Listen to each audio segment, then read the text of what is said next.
berperan sebagai Rasha. Aku Alexandra Maleri berperan sebagai Najwa Estu Hapsari. Aku Sheila berperan sebagai Sheila. Oke, jadi kita di sini sebagai geng Hexa. Sebenarnya ada 4 orang. Sebenarnya ada 4 orang. Ada salah satu teman kita yang hari ini nggak bisa hadir kebetulan. Ya, namanya Alin Fauzia. Dia berperan sebagai Julia. Nanti kita full timnya pas di premiere. Ketua geng Najwa. Ketua geng kita yang mencetuskan hal-hal buruk. Astagfirullahaladzim banget sih sebenarnya. Jadi geng Hexa ini adalah geng yang istilahnya ya villainnya lah di film ini. Dia salah satu pelaku pembulian kepada Amy selain keluarganya. Selain mendapatkan pembulian dari keluarga, Amy juga mendapatkan pembulian di sekolahnya, lingkungan sekolah. Jadi kita di sekolahnya. Jadi istilahnya kita mean girls-nya lah.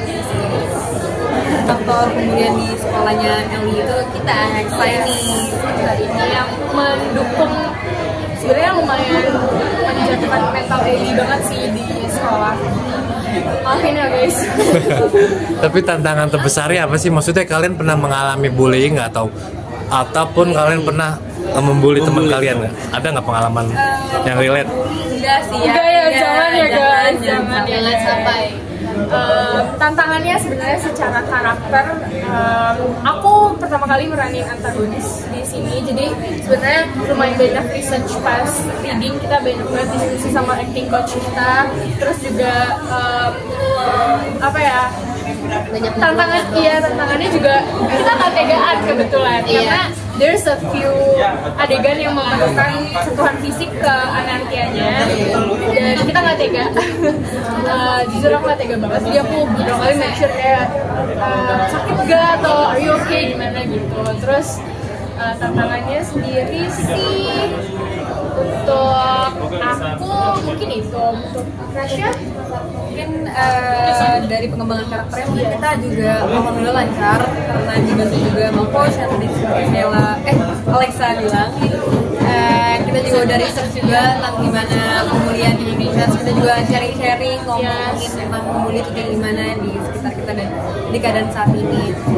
Tantangannya nggak ada sih ya, alhamdulillah. Saya selama proses syuting beneran lancar banget karena udah dimaksimalin di reading, jadi pas di set tuh kita udah tahu harus ngapain, dan juga Om Herwin juga membantu kita banget, semua kru dan pemain juga bantu kita banget, dan juga kita udah tahu lah gambarannya sebenarnya dari novel Rumah Untuk Amy itu seperti apa. Jadi kita berusaha di film ini, di set, di reading, kita tuh memaksimalkan si karakter yang udah ada ini gitu.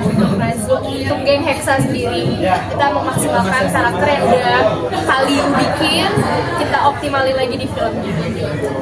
Kalau aku sih tantangannya karena novel ini kan best selling banget. Yes. Pasti setiap orang tuh kalau membaca punya imajinasinya sendiri, terus juga kayak karakter yang mereka ciptakan di otaknya mereka pasti beda-beda. Iya, beda-beda. Itu sih yang bikin deg-degan juga. Visualnya. Iya, beda-beda. Tapi untuk naskahnya mudah dimengerti, terus juga kita reading selalu ada Om Herwin dan ya hampir selalu ada.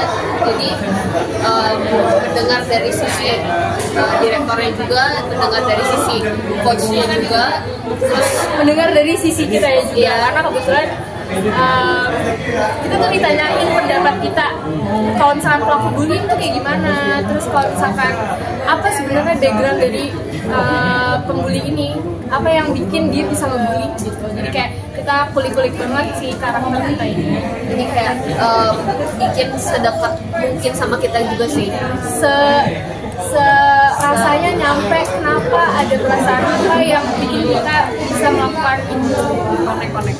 Berarti bisa dibilang riset juga ya sebelumnya. Riset. Kita juga kebetulan udah baca novelnya juga. Aku juga, jadi sebelum novel ada Ella point of view dari pembacanya. sebelum novel ada Au, aku juga baca Au. Tapi dari kalian nih pernah ngerasakan dibully gak sih saat zaman SD, SMP? Dari masih dari satu-satu dulu. Lihat. Satu-satu dulu. Untuk kuliah aku sebenarnya nggak pernah, tapi untuk merasakan aku pernah.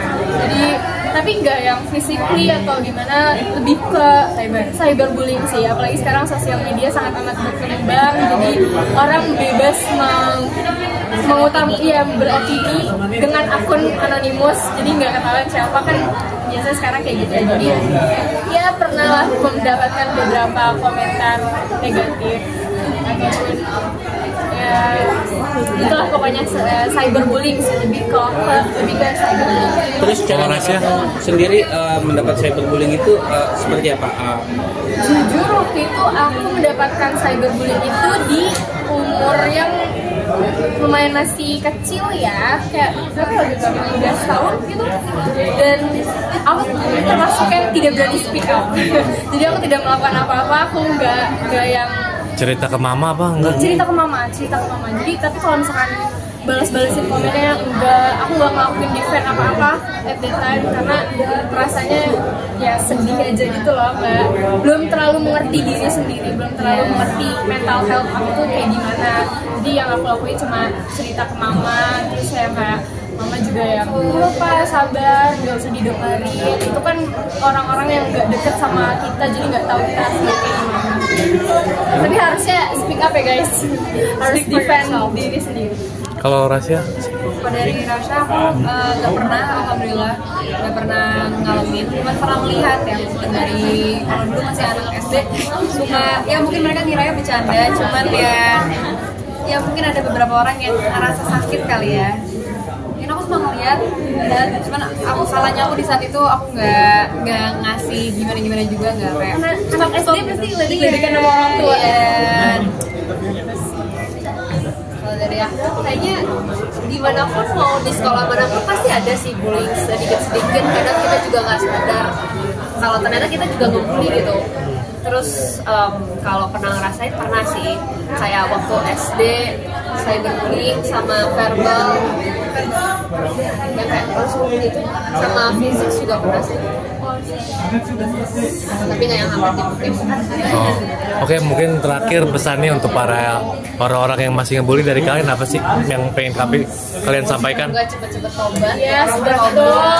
Karma itu ada guys. Jadi dunia ini berputar. Jadi nggak selalu di atas. Kita nggak tahu gimana kedepannya. Jadi lebih baik memperbaiki diri sendiri, stop bullying. Karena karma itu ada. Yes, kita nggak tahu orang yang kita bully itu bisa jadi suatu saat menjadi sesuatu yang bermanfaat untuk kita. Jadi Untuk korban bullying sendiri ada pesan sendiri? korban bullying, speak for yourself. Kalau dari Rem sendiri semangat, terus ngomong sama orang terdekat, jangan malu, jangan terlalu tertutup, terus pahami diri sendiri, pahami lingkungan. ya, semangat pokoknya harus speak for yourself. Semoga mental health kalian bisa diperbaiki.